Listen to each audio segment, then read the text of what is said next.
Buongiorno a tutti, benvenuti nella sala stampa dell'Orogel Stadium di Numanuzzi. Quest'oggi siamo qui per la conferenza prepartita di Spezia Cesena, gara valida per l'8ª giornata del campionato di Serie B KT 2025-2026.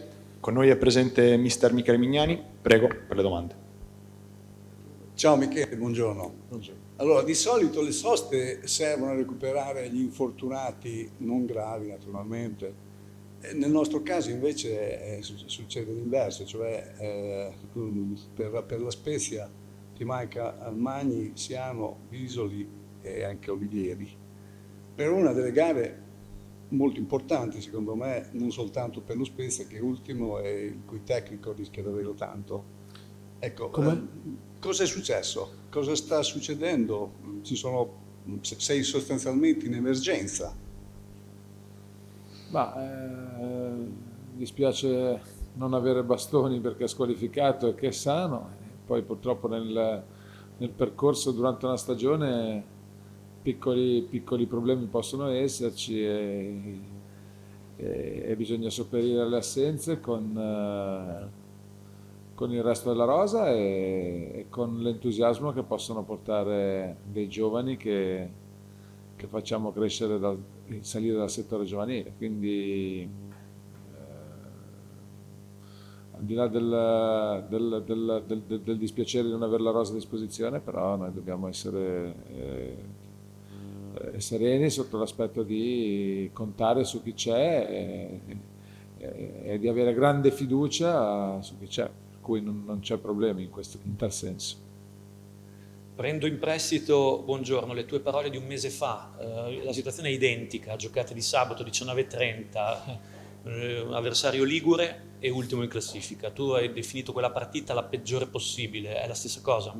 Sì, esattamente la stessa cosa, perché la Spezia ha un valore assoluto altissimo, ha un allenatore bravo, è una squadra che lo scorso anno ha fatto una finale playoff, è una squadra che ha mantenuto probabilmente circa l'80% della rosa dello scorso anno, e perché io conosco ambiente e allenatore so che partite che contano non le sbagliano mai, quindi se ci fosse una partita che avrei voluto evitare è questa, ma ci andiamo sapendo che con livello di difficoltà altissimo dobbiamo per forza fare prestazione e portare a casa dei punti.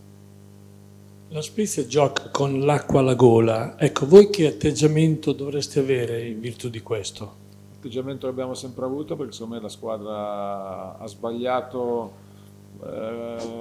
15 minuti delle ultime due partite, in quei 15 minuti abbiamo preso 3 gol a Frosinone e 2 gol con la Reggiana. Poi sappiamo benissimo che siamo una squadra che ha dei pregi e dei difetti, però l'atteggiamento i ragazzi non hanno mai sbagliato e domani sanno che è una partita che ha mille sfaccettature, tra queste grande agonismo, grande fisicità, e sono pronti ad affrontarla. Poi, come sempre avviene, bisogna essere bravi a portarsi gli episodi dalla propria parte, bisogna essere bravi ad avere pazienza ed avere coraggio ed avere tutto ciò che serve, perché poi le partite durano 90 minuti, 95, a volte 100 minuti. All'interno di una partita ci sono tante situazioni, una diversa dall'altra, che vanno gestite benissimo, soprattutto sotto l'aspetto caratteriale.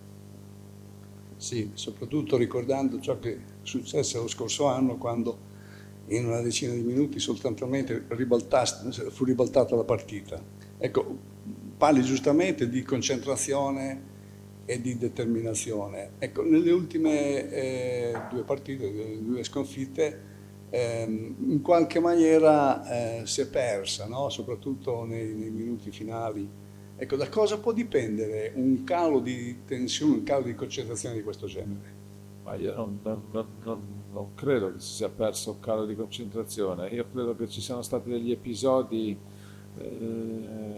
sfavorevoli, e per fare in modo che questi episodi non diventino sfavorevoli devi sempre tenere l'attenzione alta. Però poi, se penso a Frosinone, abbiamo subito 2 gol su 2 autoreti e probabilmente nel momento in cui avremmo dovuto subirli, che era il primo tempo, non li abbiamo subiti, e nella partita della Reggiana abbiamo concesso 2 situazioni dove la palla, dove avremmo potuto avere delle letture diverse, però poi bisogna ogni tanto anche riconoscere il merito degli avversari perché non giochiamo, il calcio non è un gioco dove sei solo contro te stesso, ma c'è sempre l'avversario di mezzo, per cui l'attenzione e la concentrazione devono sempre rimanere altissima in ogni momento della gara, però poi se fosse così sempre per tutte le squadre le partite finirebbero tutte 0-0.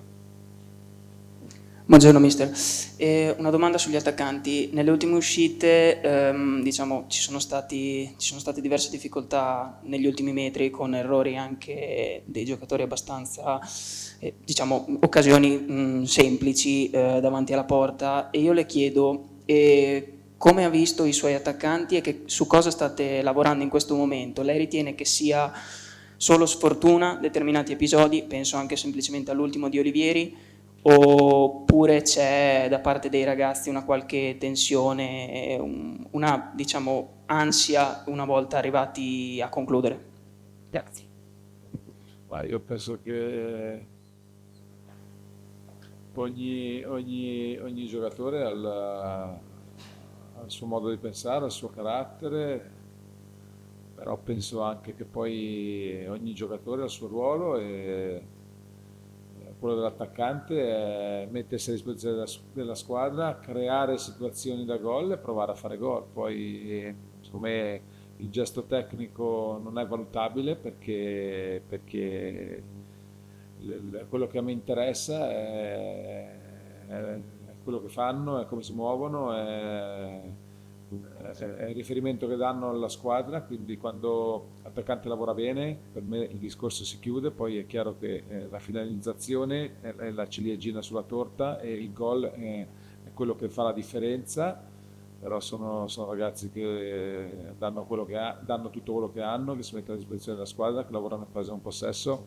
Io credo che arrivare davanti al portiere sia un merito, poi riuscire a fare gol è il massimo, però non li vedo, cioè vedo che lavorano bene, vedo che come è giusto che sia, si sono buttati alle spalle quegli errori, ma tu all'inizio della domanda hai parlato di difficoltà, secondo me non sono difficoltà, gli errori ci stanno, come li fanno i difensori, come li fanno i centrocampisti. È chiaro che magari quello dell'attaccante può essere più evidente, soprattutto in una situazione che da fuori sembra semplice, ma che poi di semplice non c'è niente, perché non ci sono attaccanti che fanno 40 reti. Ecco, visto che appunto mancherà un po' di gente al di là di Bastoni e sappiamo il motivo, ci puoi fare un po' il punto della situazione e chi entrerà al loro posto, a posto di assenti? Sì, no, Bastoni è disqualificato e Magni, che abbiamo utilizzato nelle ultime 2 partite per il in corso, hanno tutti dei piccoli fastidi che però non sono situazioni gravi, sono situazioni recuperabilissime che però non vale la pena rischiare, quindi è chiaro che in mezzo al campo siamo un po' contati, però abbiamo dei giocatori che possono fare più ruoli, perché Adamo ha fatto la mezzala con me, perché Guidi l'anno scorso a Pontedera faceva il centrocampista, perché abbiamo Arrigoni che ha un po' di tempo che non gioca, perché abbiamo dei ragazzi della primavera che sono aggregati, Zamagni che non è ancora al 100%, Bertaccini che sta facendo molto bene, per cui le soluzioni dobbiamo riuscire a trovarle. I giocatori ne abbiamo, come li abbiamo davanti, come li abbiamo dietro, per cui non deve essere un pensiero, un alibi, e tanto più di 11 non si può giocare, quindi in un modo o nell'altro ci sono i giocatori. Per quanto riguarda gli infortuni, ecco, una delle cause può essere il fatto di allenarsi sul sintetico Martorano. Sicuramente essere andati via da Villa Silvia può essere un disagio, però un campo abbiamo e un campo andava riseminato, quindi non credo assolutamente, perché lo scorso anno abbiamo fatto lo stesso percorso, abbiamo fatto 2 volte, abbiamo fatto nella prima parte della stagione, non abbiamo avuto mai un problema, anzi credo che l'anno scorso siamo stati la squadra che ha messo a disposizione per la maggior parte delle partite la maggior parte dei giocatori in rosa, più o meno abbiamo dato continuità a quel lavoro, per cui sono sicuramente fattori diversi, ma poi se penso ai ragazzi che sono fuori, Siano è stato un trauma, e Magni e Olivieri sono ragazzi giovani, sani, che hanno avuto un piccolo risentimento, forse dimentico qualcuno, non credo. Sono questi, poi alla fine non è che sono tantissimi. E Bisoli sta bene? Scusa.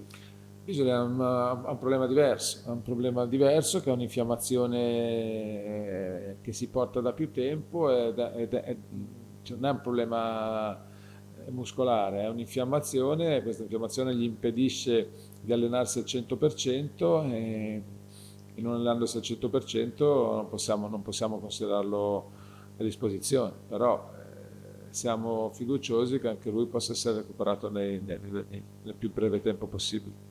Abbiamo parlato poco dello Spezia, lo scorso anno fece la finale e quest'anno è ultimo in classifica. Occhio e croce, 80% come detto prima, è la stessa formazione.